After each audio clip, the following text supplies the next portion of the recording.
Георги, намираме се така на едно доста неприятно за тебе място последните месеци.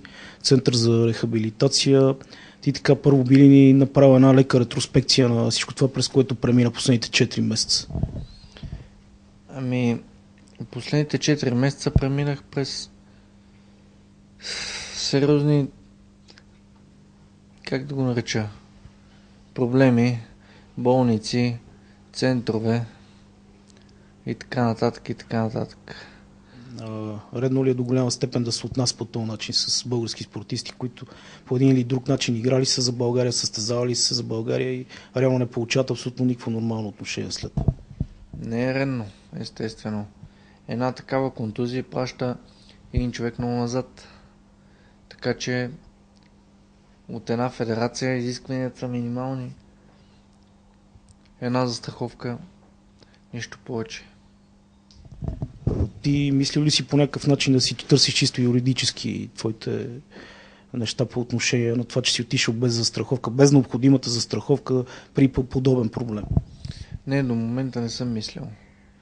Но явно ще трябва да помисля по този въпрос. Някакво отношение или какво отношение реално демонстрират двете федерации джудо и самбо в момента по този случай? Разбрахме, че всъщност не са много така заинтересовани по него. Ами, от самите федерации наистина не са много заинтересовани. Повече са заинтересовани треньорите от двете федерации, които гледат на мен като на приятел. Така стандартен въпрос за последните дни. Кой ти помагаше през последните месеци най-много и искаш ли на някой да благодариш специално? Единствено искам да благодаря на господин Румен Стоилов. Той ми помогна единствено от тези, как да ги нареча, от тези дни, да. Той е вице-президент на Световната федерация по самбо. Чрез него, благодарение на него, той ми преведоха сметката 20 000 лева, което е сериозна сума. Единствено на него мога да благодаря.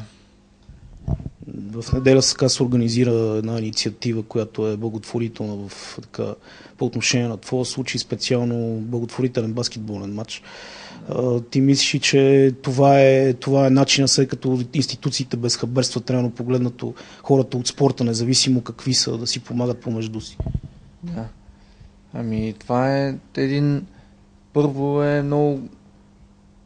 Все още не разбирам как съвсем друг спорт се опитват да ми помогнат, но явно има как. И съм изключително изненадан.